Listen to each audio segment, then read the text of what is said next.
Good morning, everyone. I love this picture. I think the picture reminds me of like shining a flashlight, you know, from the bottom to scare people. Anyway, Blacklock's reporter is scaring people with David Lametti's picture. I think that's David Lametti. Yeah, David Lametti.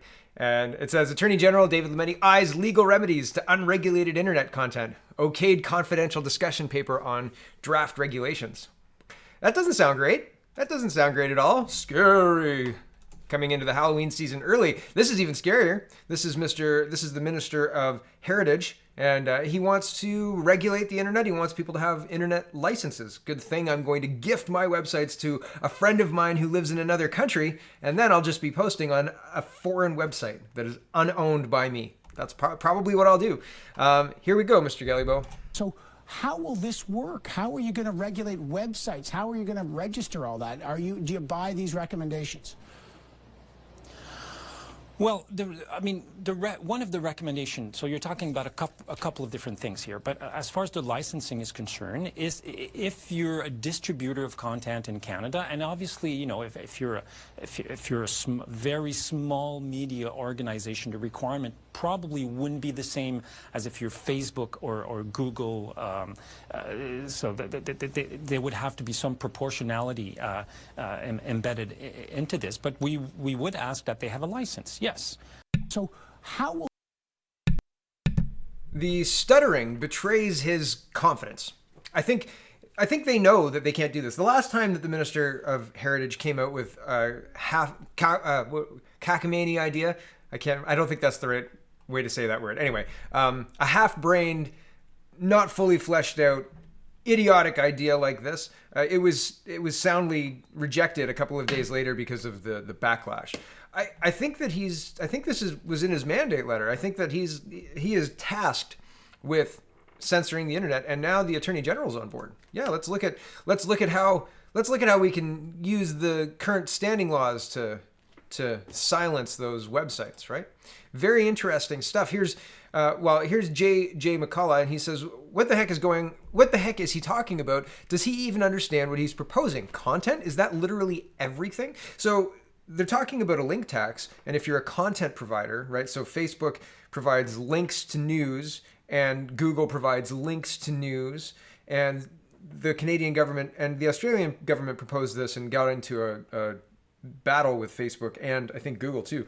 But a cost per link, and like you have to share the revenue. Facebook has to share the revenue it gets from sharing the link with the original content provider. So it's a bad system. It's not going to work. And Mr. Poilievre says, excuse me, JJ, but did you get a license from the Trudeau government to put that tweet out?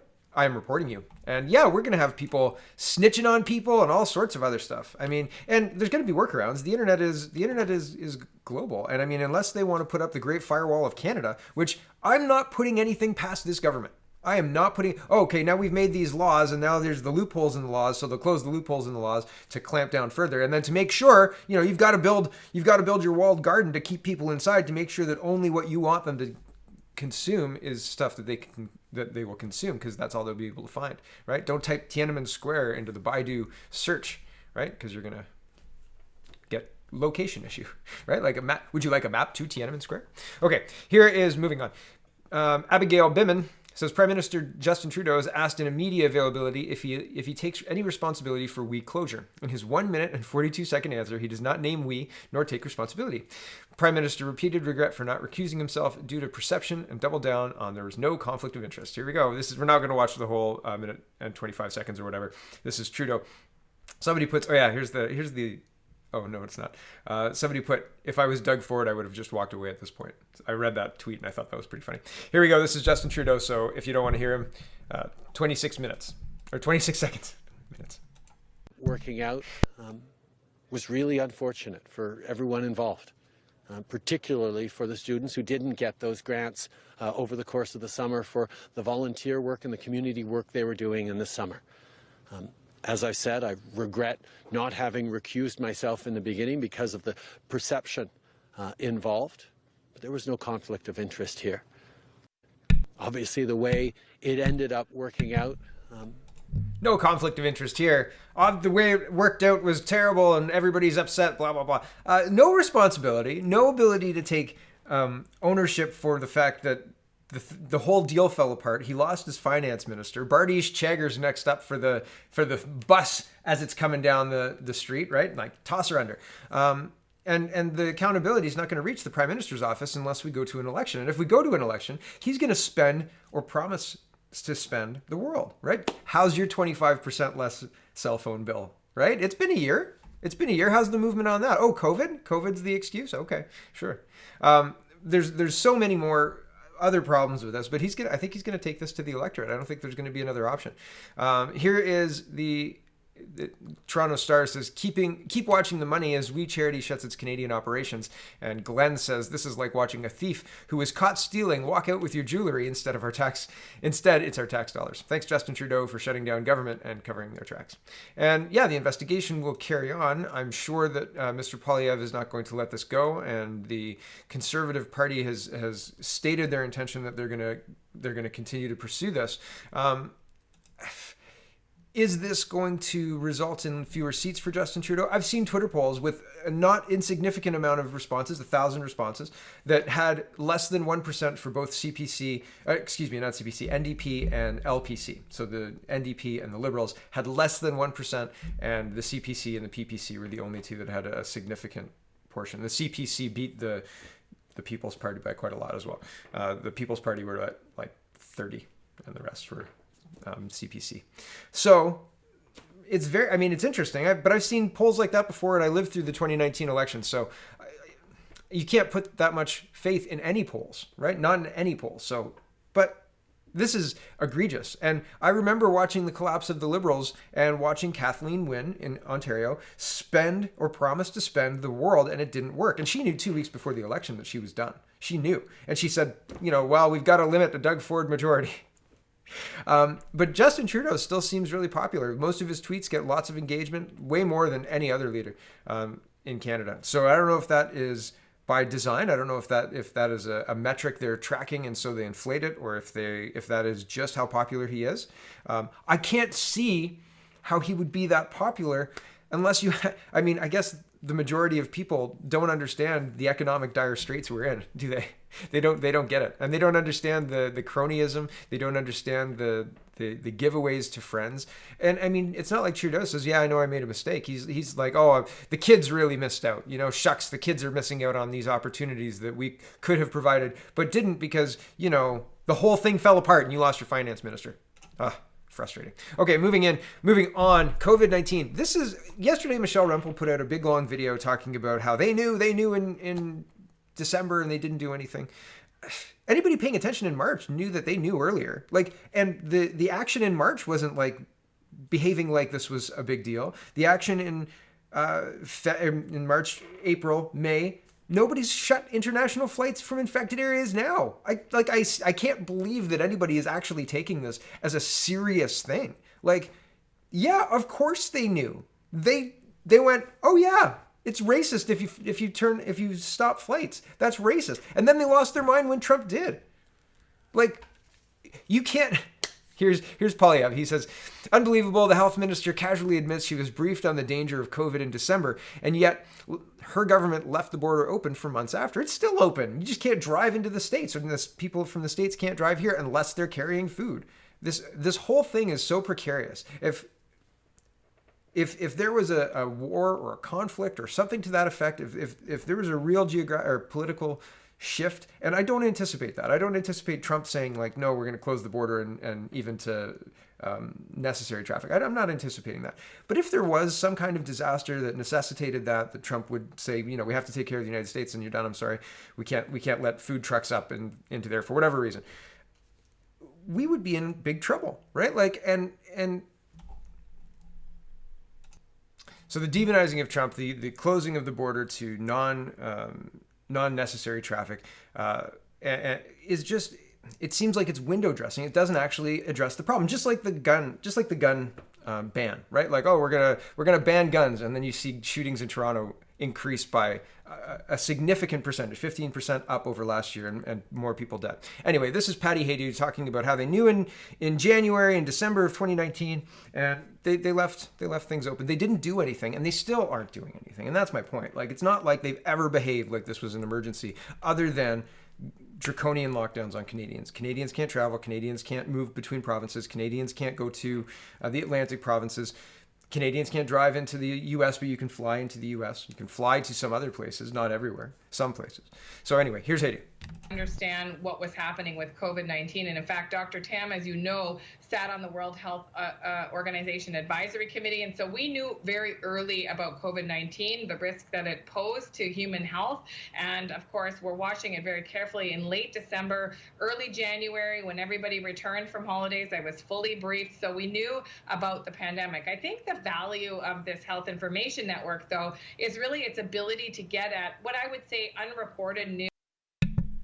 So that's Haydu from like yesterday. And sorry, I forgot about me. And here is Lori.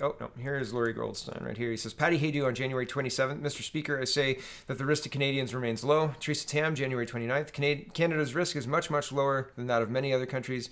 It's going to be rare, blah, blah, blah. Dr. Howard New, February 26th, we've contained the virus. And March 10th, briefing note for Patty Haydu, public health systems well equipped to contain cases coming from abroad. They never shut anything down, and they didn't face any accountability for it, right? Prime Minister Justin Trudeau says the federal government began preparing for a possible pandemic as soon as it received the first alert about a mysterious cluster of pneumonia cases in China on New Year's Eve. That's revisionist, and why would you, if you knew about this potential for the pandemic, why would you send most of our PPE, what was it, 6 tons, 8 tons of PPE, most of our stockpiles to China? Why would you do that? It doesn't make any sense. It's like, we knew we were going to get shot, but we went to I was going to do Bruce Wayne's parents, that opera show anyway, right? Like, you wouldn't do that, right? You wouldn't do that. Why would you do that? It doesn't make any sense.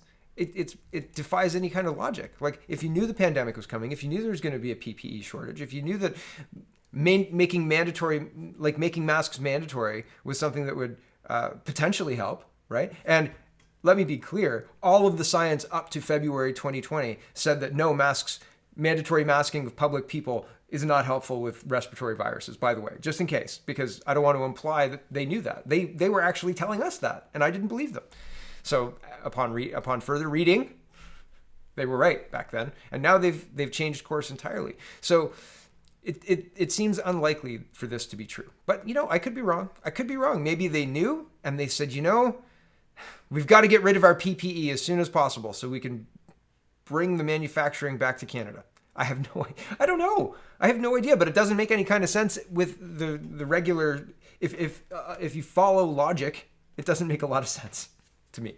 Okay, here's John Tory. He's tweeting out today, Health Minister Patty Haydu announces $13.9 million in funding over 12 months for Toronto Public Health to establish voluntary self-isolation center. Voluntary. This seems weird. This seems very strange. How does a voluntary self-isolation center work? Jack here says, if it's voluntary, they can get out anytime. If they can get out, can they spread the virus around to the neighbor? They can get out and spread the virus around to the neighborhood. Yeah, there's a lot of problems with this. Is it voluntary? And it does say voluntary in the press release here. But it seems the funding that is suddenly flowing to the cities for housing and for people who wouldn't have qualified before. And we're going to talk about EI in a minute.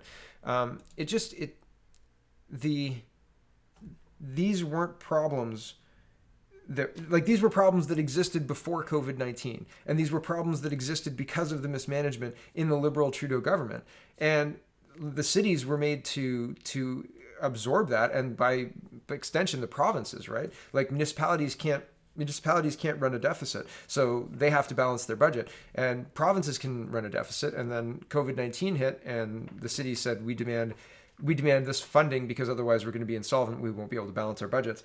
And the province and the feds gave the money to do that. Now, there are other contributing factors to that, the factors of the loss in revenue. So people aren't going to swimming lessons and renting rooms in rec centers. And, usually there's birthday parties every other weekend, or there are revenue streams. And that's what the city uses to offset tax increases, right?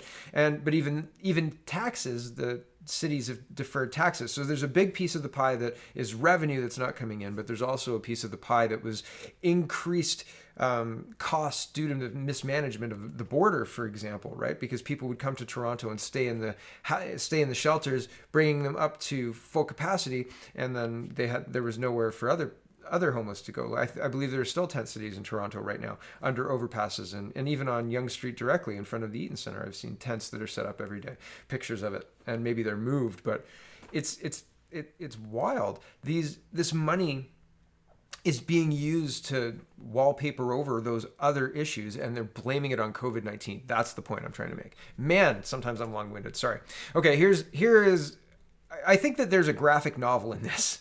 If anybody's a graphic novelist, contact me. I've got this is the opening sequence of, remember like The Watchmen? If you're looking through The Watchmen, the way they're all standing and the masks, the dehumanizing masks and all of this stuff, this guy looks like he's got it over his eyes. I'm sure it's not, but it just looks really weird. But it's very, he's got glasses on. That's why. It looks like you could be reading the opening sequence of a Watchmen novel. And I think that, man, like some predictive history about what's coming would be an interesting graphic novel to read. Hopefully we avoid all the worst of the post-apocalyptic graphic novel trope that I'm alluding to. But man, like this just, I don't like this at all. This is getting to be, it's getting to be Orwellian. It's getting to be like we're living in that awful graphic novel. I don't want to live there. Okay, here's Ottawa Airlines agree on passenger info rules to aid contact tracing efforts. Transport Minister Mark Garneau says Canada's largest airlines agreed to a new set of rules to help contact tracing efforts should a passenger test positive for COVID-19. Passengers will be asked to provide their contact information, such as an email or phone number at check-ins, so local public health officials can get in touch if needed. The agreement also outlines how air carriers need to hand over information quickly so the Public Health Agency of Canada can then post those details to its website. The Public Health Agency of Canada requires airlines to provide information on travelers arriving on international flights who are subject to strict quarantine rules. So this is just an overview of the updated rules. But again, like if you're behaving, they didn't start doing this until much later, the contact tracing and even the quarantine. The quarantine went into effect late April or May. I can't remember the exact date, and I'm not going to look now. But again, their behavior has been slow to respond, and it just seems fishy. Okay, moving on. National Post. This is a funny one to me. Everybody from Patrick Brown to Doug Ford to Aaron O'Toole has been compared to Trump. He's a white man. He's a white man. Get him. And so here's the National Post saying, is Aaron O'Toole Trump North? Is he? Let's see. Here's yesterday's news. No one has ever done this. Twice in 1 month, Donald Trump has brokered yet another peace deal in the Middle East. This time it's Bahrain and Israel. Historic. And no one more deserving of a Nobel Peace Prize in 2021 than President Trump. And so that was by the ambassador to Iceland. So I'm sure there's inside baseball there. Nigel Farage says another huge foreign policy win for President Trump and the Trump administration. He does deserve the Nobel Peace Prize. Sean Hannity says in the last 30 days, Israel, United Arab Emirates, peace.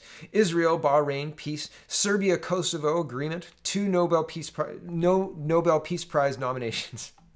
Is Donald Trump running for president of the world? Right? Like there's an unbelievable amount of people who just completely irrationally dislike Donald Trump because they've watched the news. Whatever, I understand Trump derangement syndrome is very difficult to shake. It's a really tough one. But this is just like, based on that, I hope so. I hope Aaron O'Toole is Trump of the North, right? Like, because that'd be great. We could broker peace between Quebec and, the rest of Alberta.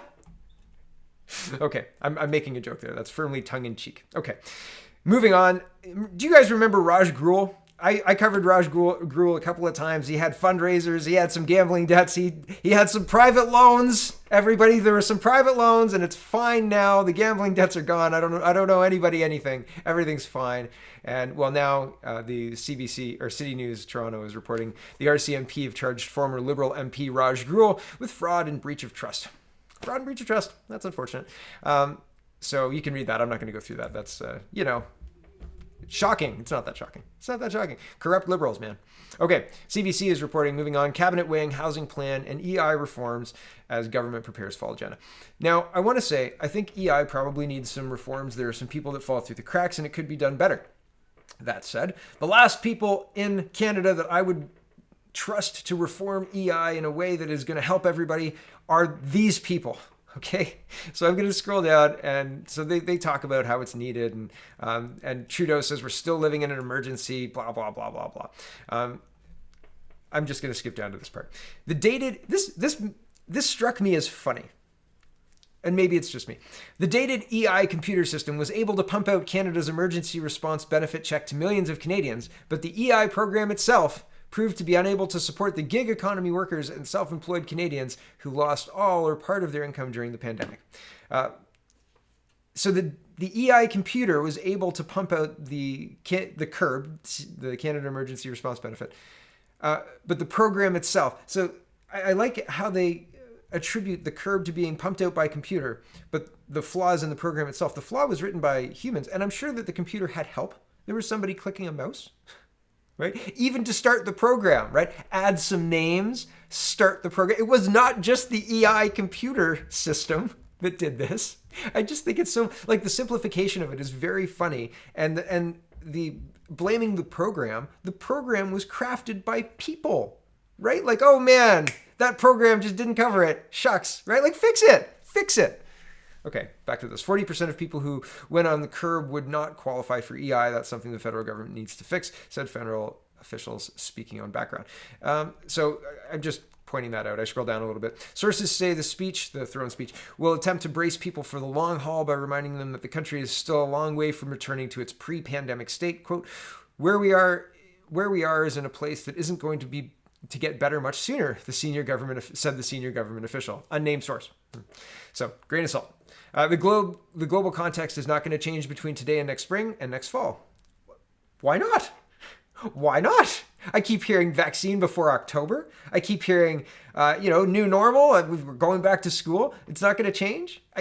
Sweden has herd immunity and everything's fine in Sweden. It's not going to change. It's not going to change between now and next year. Seems very, very pessimistic. Okay, back to this. While bracing people for the immediate future, the throne speech will also, in broad strokes, only outline Trudeau's longer-term plans for the economy. Trudeau has spoken repeatedly about his desire to build back better after the pandemic passes. We haven't got anything but broad strokes for the economy from this Trudeau government since something like 2018 or 2019, just before the election maybe. And even then, people were saying this isn't clear enough. This isn't enough information. We need to hear about this and this and this. So these snapshots and BS updates are just that. And the Build Back Better, stop using the Democrats' slogans. Like, really, I'm sick of it. Sick of it. We're Canadian, for crying out loud. Back to this. Sources say the specifics of the project will be fleshed out during the fall, with more details likely coming in a fiscal update in either November or December. Because they can't get anything together because they're planning for an election. Here's the number of cases in Guelph. Number of cases in hospital, 0. New confirmed, 6. And 11 active cases. So, I say the actions by the government are not in line with... And the number of cases broadly in a lot of places are not in line with the government's response and reaction. Here's Dan McTeague, and he says, get ready for another punishing carbon tax. The deceptively labeled clean fuel standard sees nowhere around the world, or seen nowhere around the world. And here's Andrew Fury, and he says the Liberals are planning to introduce a second carbon tax, the Canadian fuel standard, on top of the current one, and it's expected to increase household bills across the country. To be clear, this second carbon tax will be in addition to the likely increase to the current carbon tax that's long been expected. So this is a carbon tax with a different name in addition to the $50 a month. This is how they're branding it. This is from Reuters, and this guy's a Reuters reporter, I think. MP for North Vancouver, Minister of Environment and Climate Change. Okay, so he says the clean fuel standard is one of our best tools to diversify our economy and promote investment in clean solutions that will create jobs in farming, clean tech, and zero-emission vehicles. Conservatives promise climate action but oppose tools to get it done. So the reason I thought he was a Reuters reporter is because it's a Reuters article. But the reason that they say it's green is because they're encouraging biofuels. This is good for farmers, according to them, because their crops will sell to make biofuels. But I don't know that the biofuel can fully replace gasoline. And if it can, why isn't it doing that? Right? Like, why isn't it taking off? Why don't we see biofuel stations everywhere? Right? That's just a simple question. I'd love the answer to that. Trudeau is not working so much, and I mean, this is just something to note. In 2019, Justin Trudeau took 107 personal days, 48 private days, jetted 204 times, went to question period 29 times. This year, 2020, out of 255 days, he was in the cottage 70 days, was in retreat 8 days, has taken 58 personal days and 52 private days, jetted 39 times, and was in question period 25 times. That's interesting to note. Okay, here is Rocco Galati Gate Galati. And this is a 2-hour interview. I'm halfway through. It's interesting so far. He says that he wants to get in front of a judge as soon as possible and get an injunction against the mandatory school masking and the mandatory masks in outside places and public places. And so that's an interesting interview. You should check it out. The link is in the description. And the last couple of stories. Real Nick Cavalis says Bank of Canada, Tiff Macklem is talking a big game about inclusion, the poor, the disadvantaged, the racialized, and how the economic recovery has to be equitable. Here's the board of directors for the Bank of Canada. I thought this was funny. It made me laugh. Yeah. Got a virtue signal. Right? Got a virtue signal. I don't know. It's very interesting. And this is BNN Bloomberg. I watched this interview. It's dry. It's a little dry. And anyway, it says Canada's economy is not nearly as healthy as people believe. David Prince. And well, yeah. The mismanagement has been rampant, and we don't have a good fiscal update to rely on to say, yeah, we're strong in these areas. I mean, you can't even point at Alberta and say, look at the production and how positive things are. So fundamentally what this comes down to is the Trudeau government likes to identify problems that aren't really problems and then offer solutions to them that fundamentally change the Canadian way of life, and then say that you're racist if you disagree with any of it. So I don't really like being governed by Justin Trudeau and his gang of terrifying censorship enthusiasts. I don't like what Justin Trudeau is doing to Canada. I don't like being told that the culture and that the way of life is inherently racist, or that any of the changes really that they're proposing, the proposed censorship of the internet, or anything, any of the ways they're proposing to pay for the calamitous spending that they've done. There's no good solutions that they're proposing, and all of their solutions seem to include blaming the people who built the country. So it seems I'm just so sick of it. I'm just so sick of it. And I think you guys are too. So I'm just pointing it out. Thanks for watching, everybody. Check out CanadaPoly.com. Check out CanadaReport.co. I hope you're enjoying the special report on the Upper Grand District School Board. I'm enjoying doing it. And there'll be another one. I don't know if I'm going to be able to get to the next one today, because I've got to plan them out and make sure that they're appropriate and succinct. So I'll get to them as soon as I can get to them. So we'll see. And thanks for watching. Have a wonderful, wonderful day.